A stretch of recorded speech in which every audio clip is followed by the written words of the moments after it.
Buenas tardes. Iniciemos el acto de homenaje y recuerdo a Guillermo Silveira, gran amigo, gran pintor, gran escultor, gran persona. No voy a ser el primero que hable aunque esté hablando, voy a ser el último. Es decir, va a hablar primero Luis Martínez Giraldo, luego Rafael y luego tú. Bueno, Rafael y luego tú, sí. Así que, cuando quiera, iniciamos la sesión. Muy bien. Presidente de la Real Sociedad Económica del País, familiares y amigos todos de Guillermo Silveira. Yo en las clases, cuando veo mucha gente, o en mis clases o en distintas clases, veo mucha gente medir con reglas, medir con compás, con plomadas, incluso cuadriculando. Yo a veces digo, y les digo, que la regla nuestra de medir son los sentimientos. En arte se mide con sentimientos y hoy estamos aquí porque nos une, pues eso, un sentimiento hacia nuestro gran amigo y maestro Guillermo Silveira. Es algo que nos une y que por eso agradezco que estéis aquí todos. Como suponía que me ibais a hacer hablar y la palabra en las artes plásticas, en el ámbito de las artes plásticas no es lo nuestro, nuestra forma de expresión quizás sea, porque la escultura otras cosas y a mí desde luego no se me da nada bien. Yo voy a leer una carta que escribía a Guillermo Silveira sin número. Querido maestro y amigo Guillermo, como ya sabes, a los escultores nadie nos hace estatuas monumentales, ni puñetera falta que nos hace, diría él. Por eso pósame que voy a tratar de sacarte de mis recuerdos. Te pongo como fondo aquella tarde de otoño cuando Tapias nos esperaba con la exposición encendida a la puerta del seminario San Antón. Volví la cara al oír, «Artista, tu voz era más grande que tú. Venías como de la marina, te siluteabas sobre el López, fuerte, derecho, achaparrado, acaso por llevar aquel abrigo gris de paño grueso con espiguillas o de pata de gallo, no lo sé. Y pañuelo de seda al cuello marrón como tu zapato. Debajo de tu boina ya volaban aquellas palomas de teado gris. Lucía la eterna sonrisa donde acababan las penas. Tras las gafas se adivinaban ojos vivos como siempre entornados. No sé si por lo del humo de la cachimba o por deformación artística profesional. Ya sabéis que todos los artistas entornamos los ojos para ver. Esa era una cosa que decía Isauro también. Ya sé que me faltan detalles, pero es por esto de que la terminación de la obra es como jugar a las 7:30. O no llegas o te pasas. De la escuela, de nuestra escuela, pues ya sabes, como siempre, sigue siendo mi escuela, donde aprendí de ti, de Isauro y Collado. De Collado, las medidas, el encaje, la valoración de la luz y la sombra para alcanzar la magia y la riqueza de tonalidades cromáticas de la penumbra. De Isauro, el valor de la tercera dimensión y el movimiento del volumen en el espacio. Tú me enseñaste a sentir y a dialogar con la materia. De profesor en mi escuela, donde día a día sigo aprendiendo de mis alumnos. De director sigue siendo mi escuela, porque ¿verdad que se siente como algo propio? Para mí es fácil comprender aquello que decías. Y dice Marisol, la escuela tiene alma, y yo te digo que por eso vive. Y vive gracias a los maestros que aportaron esfuerzo, como bien sabes, a veces sin cobrar, siempre tarde y otras pagando. Por cierto, ya ha descubierto tu familia la donación que hiciste a la escuela en forma de saludo del presidente de la Diputación. Eso pasa cuando se guardan ciertos papeles. En la dirección también me encontré una factura de la luz que había pagado el maestro Enrique Huiga. Me dijo, es que no la cortaban, así como disculpándose. Bueno, pelillos a la mano, porque los sentimientos en el arte es nuestra vara de medir y la escuela nos ha dado algo inestimable, los afectos y el reconocimiento. Guillermo, como dicen en mi pueblo, ven aquí. Hasta pronto, tu amigo Luis. Badajoz, 17 de mayo del año 2012. Postdata, beso para Amalia. Y es lo que os puedo decir. Simplemente expresar aquí mi sentimiento hacia el maestro. Muchas gracias.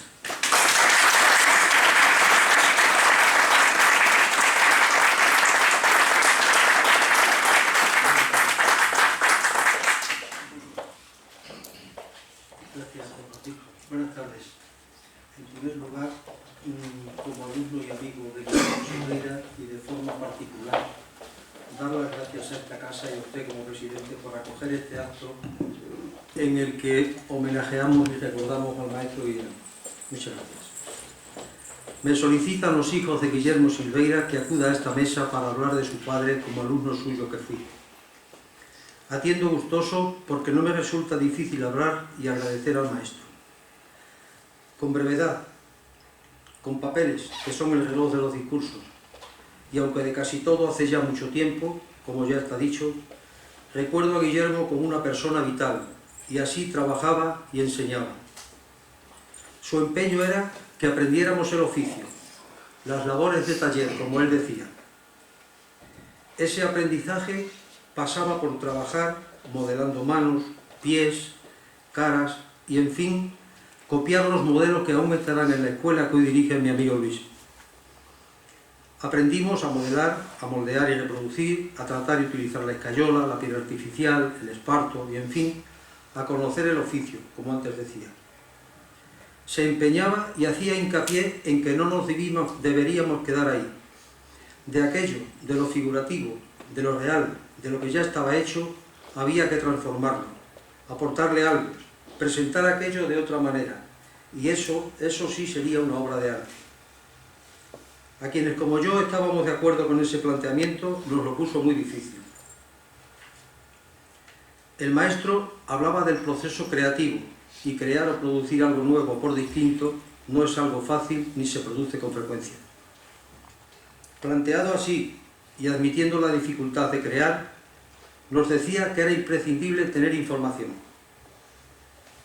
Aconsejaba estudiar y conocer los distintos movimientos artísticos, los autores y su obra, para tomarlos como referencia y a partir de ahí comenzar a trabajar. Era un convencido que la obra ha de evolucionar, que se puede concluir en que en un contexto determinado el resultado sea incluso un lienzo en blanco. Saber el oficio, conocer las labores de taller, tener información, trabajar para modificar y aportar y sobre todo procurar hacer arte, era su mensaje. Guillermo Silveira permanecerá en nuestras conversaciones y aprendizaje, pues mantuvo siempre una actitud de generoso compromiso con sus alumnos. Nos obsequió con su ingenio y su sentido del humor. Era un creador con visión humanista de la creación. Fue mi maestro, pero fue algo más. Fuimos amigos, compartimos tiempo y aprendí de él. Me consta que sus alumnos le respetaban y admiraban como profesor y artista y que le tenían sincero cariño. Mi recuerdo al amigo y mi agradecimiento al maestro Guillermo Silveira. Muchas gracias.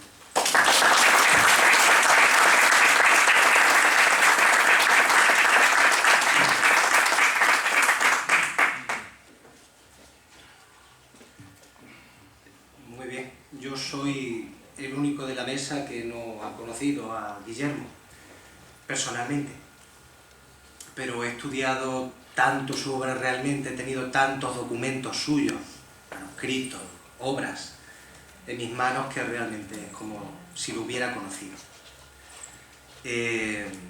Ya digo, conozco su obra bastante en profundidad, pero no es el momento ahora de hacer un repaso por esa obra, ni de contar su trayectoria, ni de hablar de sus etapas, ni de su estilo, porque no daría tiempo.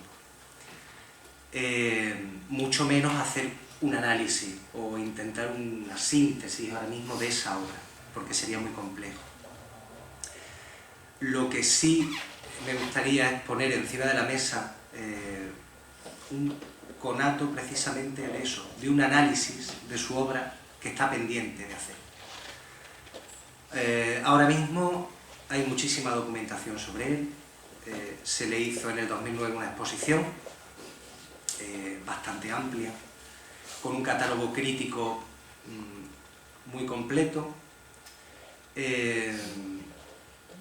Guillermo Silveira como artista ha vuelto, por así decirlo, a la actualidad. Pero ahora, precisamente ahora, es el momento de hacer un análisis crítico de esa obra. Ya la tenemos, la conocemos, podemos observarla. O sea, su familia ha creado una página web donde todo el mundo puede acceder ahora mismo a ver su obra. Sería el momento ahora de que los estudiosos nos pusiéramos a hacer un análisis en profundidad de lo que supuso la obra de Silveira en Extremadura. Porque lo que se conoce hasta ahora no es más que una repetición básicamente de lo que se dijo en su tiempo. Rupturismo, como definición genérica de la obra de Guillermo Silveira, no solo de Guillermo Silveira, sino también de Francisco Pedraja, de Vaquero Poblador, de Narbón, autores que supusieron un cambio en la estética tradicional del arte aquí en Extremadura. Pero ahora habría que entrar en profundidad y ver qué supuso esa ruptura, cuáles fueron sus características, cuál era el contexto realmente del arte en Extremadura en ese momento. ¿Por qué se habla de ruptura? También sería un buen momento para cuestionar todas las definiciones que se han hecho sobre la obra de Silveira, no solo las que hicieron los críticos en su tiempo, sino también las que él mismo se hizo sobre sí mismo.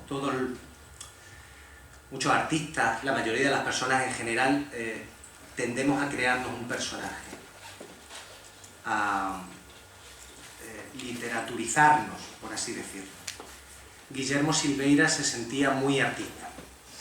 En casi todas las entrevistas, en sus documentos, él reivindicaba su papel de artista en la sociedad, con un concepto pues, muy romántico, muy sentimental. Ya que ha hablado Luis de los sentimientos, realmente en lo que más énfasis hacía Silveira era en lo sentimental de su obra, lo subjetivo.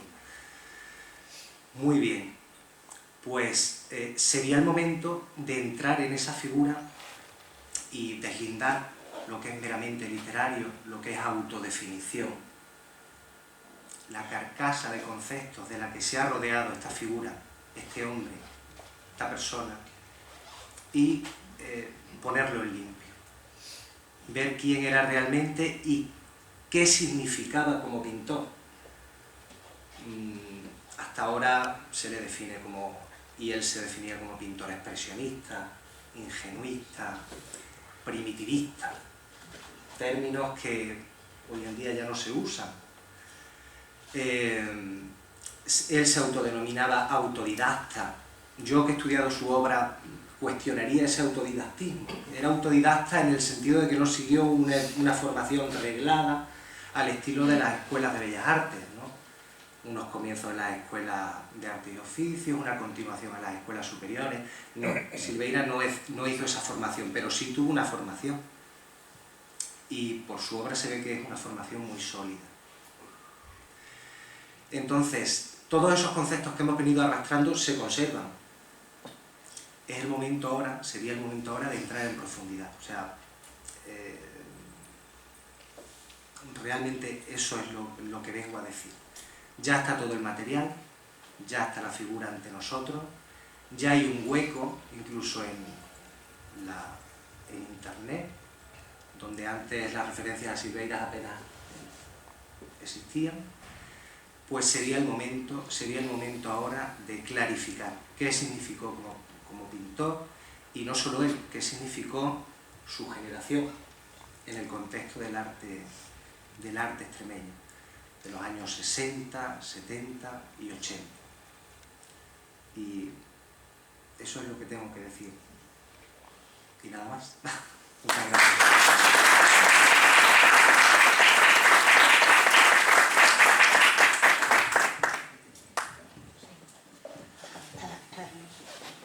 Creo que no nos vamos a repetir ninguno, porque el temor mío era que al hablar de una misma persona, de un mismo artista, de una misma obra, íbamos a decir todos prácticamente lo mismo. Y he visto que no, ha sido una suerte. Eso es una suerte. Para su recuerdo y para cada uno de vosotros, y bueno, y para mí también. Porque puedo decir cosas que no habéis dicho vosotros, por una razón fundamental. Porque yo he conocido a Silveiras mucho más que a vosotros tres juntos a él. Muchísimo más. Ha sido un entrañable amigo. Ha sido seguramente uno de los grandes amigos que he tenido dentro del mundo de la pintura. Es decir, amigo a pesar de ser pintor, porque entre pintores es muy difícil, entre músicos o entre escritores, es muy difícil ser verdaderamente amigo, ¿eh? Es muy difícil. Creo que voy a empezar por el final y luego terminaré por el principio, refiriéndome a cada uno de vosotros. Me parece muy oportuno lo que ha dicho. Se necesita hacer un estudio serio, que además el tiempo transcurrido permite una visión más independiente, menos emotiva, más cercana a una realidad que es la obra. Y lo ha dicho además muy bien, no solo del pintor, sino de la época. No puedo extenderme, pero de la época había que hablar mucho. Y bien, y muchos silencios que hay en las obras que se han hecho, pues rellenarlos con datos que no se han puesto, que no se dicen, con datos que, diré algún ejemplo. Fijarse un ejemplo cercano. En una historia de la económica se hizo una semana del arte, que fueron 6 días donde participaron nada más ni nada menos que Francisco Vaca, Antonio Zoido, Julio Cienfuegos, Antonio Cuéllar Grajera, el padre del que fue alcalde de Badajoz, el padre, don Enrique Segura Otaño, presidente de la Económica, Rabanal Brito. Se dedicaron cada día a unos pintores, a unas épocas. Por ejemplo, un día se dedicó a Morales, otro se dedicó a Zurbarán, otro se dedicó a la pintura del 19, Checa y Nicolás Mejía, otro día a la pintura de Covarsí de Hermoso, y luego después a Ortega Muñoz, cosa en el año 68, cuidado, porque muchas veces se dice que aquí se habían olvidado las cosas, que en este rincón de España no se conocían los movimientos artísticos. Era mentira. Se dice en libros, se dice en libros, y libros que luego se siguen reutilizando, y no digo mintiendo, pero sí dejando de decir lo que se debía decir. Guillermo Silveira, bueno, hace 7 días, el día 10 de este mes, participaba como presidente de un tribunal en una tesis doctoral sobre Leopoldo Grajera. 7 días después, este homenaje a Guillermo Silveira. 2 pintores magníficos, amigos y tal, distintos, totalmente distintos. Uno académico, dentro de la órbita de Julio Museo, Benedito, Julio Museo sobre todo, sí, o de Ismael Blatt, que no dijeron nada. Y el otro, pues claro, como tú has dicho, un rompedor, efectivamente, y un caso muy extraño el de Silveira. Porque, por ejemplo, Ortega Muñoz se ve un cuadro y se le ve a él, y él como un autorretrato, cada paisaje, era como él, seco, enjuto, como si San Pedro Alcántara pintase. Y luego veíamos, por ejemplo, a Grajera, Él era fino, elegante, de gris, como su pintura gris, discreta. Y Silveira. Silveira, una persona magníficamente abierta a la gente, con un espíritu de siempre alegre, siempre. Y su pintura debía ser una pintura explosiva de color, un fauvismo muy cercano a Matisse, por ejemplo. Pues no, señor. Era una pintura muy cercana a un mundo perdido en la saudade, perdido en el recuerdo, perdido en el rincón ese del corazón que ve la miseria de los demás y quiere enaltecerla. ¡Qué contraste tan formidable!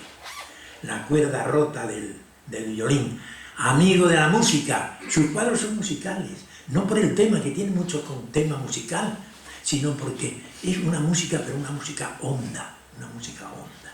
No se queda en la superficie de revoloteo de frases muy luminosas, que no, se queda en la hondura, en esa hondura que tiene. Él, creo que, según le oí muchas veces, él era un apasionado de Beethoven, de esa música profunda, de esa música intensa. Yo he tenido mucha relación con él porque hemos sido muy amigos, pero porque hemos participado en muchas cosas. Por ejemplo, yo recuerdo que le conocí en el 59, 1959, cuando hace su primera exposición en Badajoz, en aquellas salas de la Casa de la Cultura magníficas que desgraciadamente pues, han desaparecido, que se pudieron conservar un trocito de aquello en el centro de la plaza, lo mismo que han conservado en San Roque la ermita de San Roque, allí en una esquina perdida. Bueno, pues ¿por qué no conservar eso otro ahí? Pues no se conservó.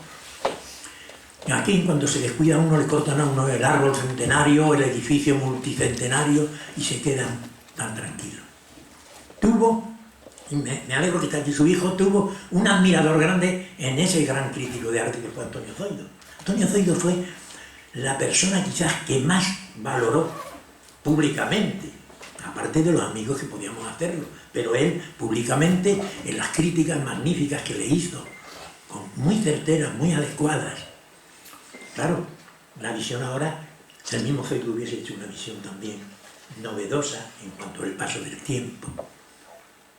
Yo recuerdo cuando le dieron el premio de Eugenio Hermoso en Fregenal de la Sierra, muy cercano al sitio donde él nació en un pueblecito al lado de Fregenal, en el mismo pueblo que nació Pérez Jiménez. Pérez Jiménez, sí, si no me equivoco. Es decir, no es fácil que dos pintores nazcan así en un pueblecito perdido de la categoría de ellos. Y yo formaba parte del jurado. Es decir, que siempre he estado metido en ese mundo cercano a Silveira y a sus éxitos. He participado de ello. Al entrar aquí vi el cuadro que le dieron el premio. El premio era unas máquinas de esas de la carretera para sí. Aquello tan nimio, tan pequeño, tan sin importancia, pero que de pronto se sublima, porque el artista es como si tocase la mano de un ser superior y transforma la naturaleza. Tú con una carta has sido estupendo. Mi carta, que es feliz, pues va a buscaros, como decía Campo Amor. Efectivamente, eso ha sido una llamada magnífica. Y tú, que coja y nos enseñe, y tú escribiendo a mano, eso es formidable, en este mundo que todo es tecnología, que se pierde todo, que cuando te mandan una carta, pues se la ha hecho la secretaria de aquel personaje, y dice, me alegro mucho, y él no se ha enterado, ni se ha alegrado, ni nada, lo hace la secretaria. Cuando uno recibe una carta, directa, como la tuya, o directa con el bolígrafo o la pluma, yo creo que tiene pluma, ¡qué magnífico! Es una heroicidad, tú como artista también, tú como gran artista. Estoy rodeado de artistas, porque el arte la historia del arte es un arte también, es un arte muy difícil. Yo recuerdo cuando te examinabas, yo le di clase, pero no de escultura ni de pintura, le di clase de historia del arte para que aprobase la reválida de sexto en el instituto, en un colegio que teníamos unos cuantos, Ricardo Puente y otra gente formidable que había entonces. Bueno, ahora tendrá ahí. Guillermo Silveira ha sido capaz de crear un clima de pintura que, partiendo de unas formas que lo dicen, por ejemplo, en los estudios que han hecho sobre él, en las primeras obras había un recuerdo de Rowe, por ejemplo, esos soles, ¿verdad? Esa materia gris con color, esa materia que es como el paso del tiempo que va modificando todo, que va dándole categoría. A mí me da pena cuando un monumento lo limpian completamente y parece que lo han hecho ayer. El tiempo le da dignidad. A nosotros, hasta cierto punto, nos da un poco de dignidad y nos machaca, el paso del tiempo nos machaca, como aquella frase latina que dice tempus fugit, el tiempo vuela. Dice sí, y occidi, y mata, toma que sí mata, caramba que mata. Sí, señor. Qué delicia poder recordar que todavía haya gente aquí como estáis vosotros que vengan a recordar a un artista, a un amigo o a un desconocido, porque hay gente que viene porque ha oído decir que se va a hacer un homenaje a cierta persona y participa en él porque se da cuenta de que ese sentido de amistad, de que ese cariño hacia la persona y la obra es importantísimo. Me alegro que esté aquí Amalia Grajera, que fue la que sacó la tesis doctoral de su tío, magníficamente realizada, y que demuestra que es verdad lo que digo de los 7 días, ¿eh? Efectivamente, hacer un estudio de Silveira ahora no podríamos hacerlo ni deberíamos hacerlo, porque las cosas hay que hacerlas con detenimiento, con pasión, pero con detenimiento, tiempo, documento y con documento. Se hace mucho trabajo sobre los artistas, o sobre lo literario, la música, sobre la historia en general, sin documentos, o con unos documentos de segunda clase. Hay que verlos de verdad, los de verdad. Y entonces yo creo que sí, como tú decías, hay mucha materia para hacer una obra. Yo te desafío, no te desafío con espada ni nada, te hago el desafío de que tú hagas eso que te has dicho que debía hacerse. No solo lo de Silveira, sino la época, con documentos. Yo me estaría toda la tarde hablando de Silveira, pero no debe ser, no puedo abusar de vuestra paciencia. Pero no quiero quedarme corto en el elogio, no quiero quedarme corto sin hacer pues, ese recuerdo que, por ejemplo, muchas veces no se ha tenido. Voy a poner un ejemplo. Cuando en el Museo de Bellas Artes solamente había una obra, bueno, anteriormente estaba la cuerda rota y había un paisaje precioso que es el único que subsistió después del paso del tiempo. Cuando me di cuenta de que yo ya me había marchado del museo como director y me di cuenta que Silveira solo aparecía con un paisaje pequeñito, un paisaje urbano que es una delicia, un nocturno, con esas luces de la gente que está soñando, viviendo dentro de esa vivienda, esa vivienda extraña que pintaba Silveira, con una imaginación magnífica. Y no estaba puesto la cuerda rota, se había roto el contacto del pintor con el museo, se habían llevado. Ya está puesto. Claro que me han quitado a mí un cuadro para poner el suyo, cuidado. Pero me alegro que me lo hayan quitado porque se ha hecho algo que es una demostración de cariño y de reconocimiento. Caramba, con esa sola obra no daba la dimensión de Silveira en el museo. Ahora ya con estas dos ya más, pero queda corto. A ver si tiene suerte y ponen algunas más, pero que no me quiten las mías, claro que se las quiten a otro. Bueno, y hay sitio además para poner más obras, hay sitio. Creo que el mayor valor de Silveira ha sido saber ser pintor y escultor. Y hacer las escultopinturas, que si tenéis la suerte de ir, o si no, sin suerte, ir a ver lo que era antiguamente la Delegación de Educación y Ciencia en Badajoz. Y allí podréis ver una gran obra no solo por su tamaño, sino por su categoría, por su calidad, que es una escultopintura abstracta, magnífica. Es uno de los grandes ejemplos que ha demostrado Silveira, su capacidad de pintor y escultor, de creador, haciendo materias que parece, y no son lo que son, sino lo que parecen. No sé si lo digo de manera que se entienda lo que quiero decir. Es decir, el hierro no es hierro, pero es hierro. La madera no es madera, pero es madera. Hay una creatividad. La materia que tú decías que la hablaba, efectivamente. Fue sobre todo, además de gran artista, una gran persona, cosa que no es fácil. Una gran persona. Amigo de sus amigos. Tú has dicho un detalle, pero no lo has explicado bien. Tú has dicho que habían encontrado un documento. El documento es que la Escuela de Arte y Oficio debía 50.000 pesetas y él de su bolsillo pagó las 50.000 pesetas. Sí, señor. Eso es. Es decir, en un mundo como estamos ahora, decir eso parece que es de fábula. ¿Quién haría ahora eso, aparte de los que estamos aquí reunidos? Claro, ¿por qué no? ¿Por qué no? No, no es fácil eso. Y tú has dicho otro detalle también, de otro compañero, que me ha gustado, porque eso forma un equipo de gente sensible, artistas, porque también el carpintero tallista era artista, el del hierro era artista. Tenemos que valorar todas esas formas de arte, que él valoraba mucho. Bueno, y tenía otra cosa muy buena, que era pescador. Se iba con Fernando a pescar, lo cual demuestra su cariño a la naturaleza. Que eso es importante. El respeto y el cariño a la naturaleza, que se está perdiendo. He empezado a leer un libro, el último de Vargas Llosa, donde se le cae a uno el sombrajo entero, no los palos, el sombrajo entero. La cultura, el arte, la música, se ha degradado de tal manera que ahora es el espectáculo.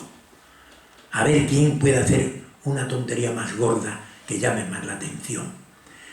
Y se ha perdido el cariño a la obra mínima, a la obra pequeña. Pequeña en cuanto a dimensión muchas veces, un pequeño cuadro, una pequeña escultura. Recuerdo, al decir pequeña, hay una pintura de Leonardo da Vinci en Madrid que no la conoce nadie. Está en el Museo Lázaro Galdeano. Es una cara de Cristo pequeñita. Es una maravilla. Una maravilla. Museo perdido, que no lo conoce nadie. Ahora ya se van los museos en bandadas. Y entonces lo importante es ¿cuántos han pasado por el museo? 3 millones. ¡Oh, qué museo tan bueno! No, señor. Hay que ir de otra manera. Hay que ir de otra manera. Él conocía muy bien todo eso. Lo sentía. A mí me recordaba cuando tú has hablado de su abrigo, cuando has hablado de su llegada allí a la sala de exposiciones. Siempre venía con ideas nuevas, siempre venía creativo no solamente como artista, sino como hacer cosas. Amigo de sus amigos. Nunca le di un mal gesto ni una mala palabra en contra de cualquier compañero. Nunca. Cosa muy difícil, ¿eh? Porque en cuanto se descuida uno, hay mucha gente que se resbala y suelta. No sé si queréis que terminemos y tenemos todavía quizás algunos momentos para alguna pregunta que queráis hacer, que sean fáciles para que seamos capaces de responderlas entre los 4, ¿eh? Así que muchas gracias por su presencia y gracias a su obra, Guillermo Silveira sigue vivo aquí entre nosotros. Muchas gracias.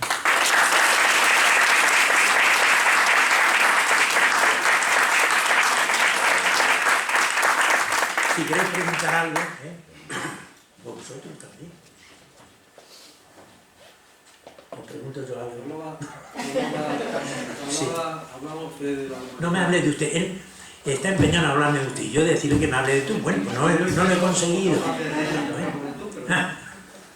Bueno. Hablando de la humanidad de Guillermo, Sí. que no es una anécdota, es un hecho con tantísimas lecturas. El día que él falleció, estábamos esperando el trabajo en la puerta, otros alumnos y yo le tenía 30 y tantos años ya, hay chicos con 18 y 19 años, en fin, críos. Y uno de ellos, Eduardo Recio, que no está aquí, Rafael, el maestro nos ha dejado tirados.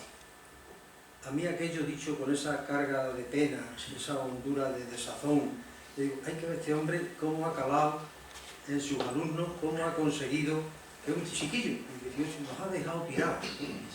Que digan eso de uno, es importante. se da cuenta de la dimensión humana que usted dice que tiene Guillermo, y para nosotros significa eso, por eso lo queremos. Nada más que a eso, es importante. Fernando, tú querías proponer algo. Preguntarnos.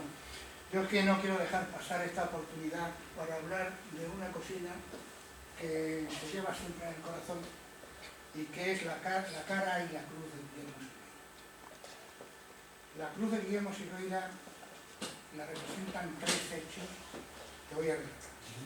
El primero es que tras su muerte, los alumnos de Rafael No se oye nada.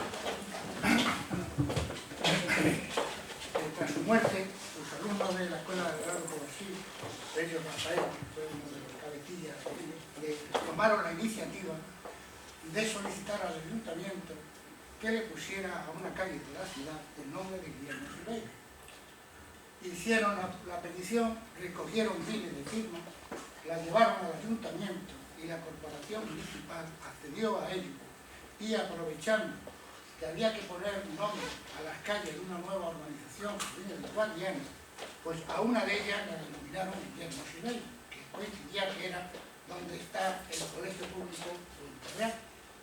Se encargaron las 4 placas de cerámica para las 4 esquinas de la calle y todo el mundo esperaba que se pusiera aquello. Se puso en el callejero de la ciudad, etc. Pero un buen día resulta que ponen las placas, pero en lugar de ponerlas de Guillermo, ponen las de otro pintor que también se lo merece la calle, evidentemente, la de Ramón, la de Moreno. ¿Qué ocurre? Porque Guillermo Silveira se queda sin calle. ¿Qué hace el ayuntamiento para arreglar el desaguisado bonito? Pues coge, como allí hay un tramo de vía, que es más bien un tramo entre un bulevar, entre 2 calles de unos 40 metros, que es un aparcamiento del coche, y que esta es la calle de Guillermo Silveira. Pero, sí, esta es la calle de Guillermo Silveira. Esta es la calle de Guillermo Silveira. Pero ¿qué ocurre? Que aquí no hay ningún edificio donde se puedan poner las placas.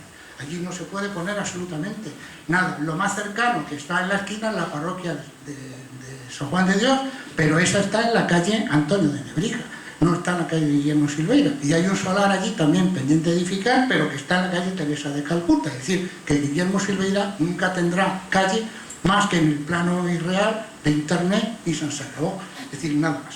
Esa es la primera cruz. La segunda cruz la protagoniza otro ayuntamiento y otra calle, que es el de Fregenal de la Sierra. Cuando a Guillermo Silveira se le da el primer premio de Eugenio Hermoso, pues el ayuntamiento de Fregenal de la Sierra, donde él había estado de pequeño y había estudiado, tenía mucha relación, pues también acuerda ponerle el nombre a una calle. Y se le pone calle Francisco Silveira, no Guillermo. ¿Por qué? Porque el secretario que actuó en el jurado se confundió y puso en el acta Francisco Silveira. Y la corporación fue al acta para poner el nombre y ahí está, la calle Francisco Silveira y no la de Guillermo. Y la tercera cruz es que en el año 67 se le encarga que haga unos mosaicos, unos murales para el porche de una capilla en las casas aisladas de Valdevoto. Es una capilla pues para 4 caseríos, 4 casas aisladas, que por lo tanto el pueblo tiene su propia iglesia, su iglesia que es suficiente, y eso no se va a utilizar jamás como capilla. ¿Qué es lo que hace el ayuntamiento de Badajoz que pasa a ser propietario de esa capilla? Pues se la da en uso a un colono donde instala unas cuadras para caballería y unos gallineros, y así sigue. La capilla esa está ya en ruina, estaba hace poco a verla, está ya en ruina inminente, ya no tiene techo, no tiene nada, y por supuesto los mosaicos, que son estupendos, son extraordinarios, pues se van a perder. Esas son las 3 cruces. Y la cara, que la he dejado para lo último, por ser satisfactoria, es que hace poco he estado en Feria, en la localidad de Feria, con motivo de la festividad de la Santa Cruz. Allí Guillermo diseñó un monumento muy bonito para la Santa Cruz. Está puesto en un rincón precioso del pueblo. Está cuidadísimo, lleno aquello de macetas con flores. El día 3 de mayo el pueblo lleva allí, hace una ofrenda floral, ¿sabe? Y además han instalado un centro de interpretación de feria en el castillo, magnífico castillo de feria, aquí de la localidad, y en uno de los paneles informativos se habla del monumento y se habla de Silveira. Esa es la cara. Y eso es lo que quería decir, que por lo menos hay una satisfacción.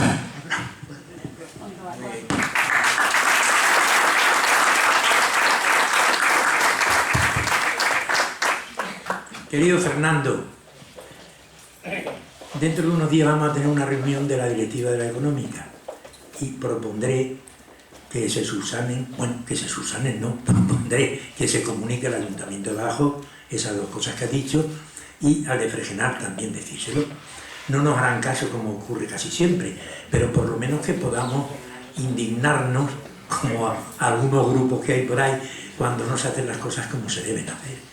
Yo te prometo que se aprobará y se hará. Y espero que sí hagan caso en alguna de las cosas. Creo que sí. Es una pena que la vida sea así. ¿Alguna cosa más? Pues si no queréis preguntar nada más, damos por terminado. Bueno, Y... yo voy a dar clase. Ah, sí. Si me lo permitís. Hombre, encantado además. Te iba a decir que debías subirte aquí. Bueno, Súbete. encantada, toma.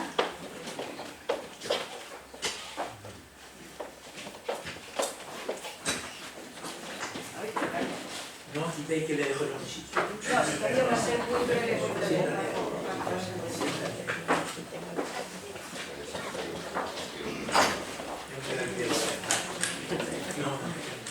bueno, pues como hija de Guillermo, una de las hijas de Guillermo, debo expresar mi gratitud a la económica por la organización de este homenaje.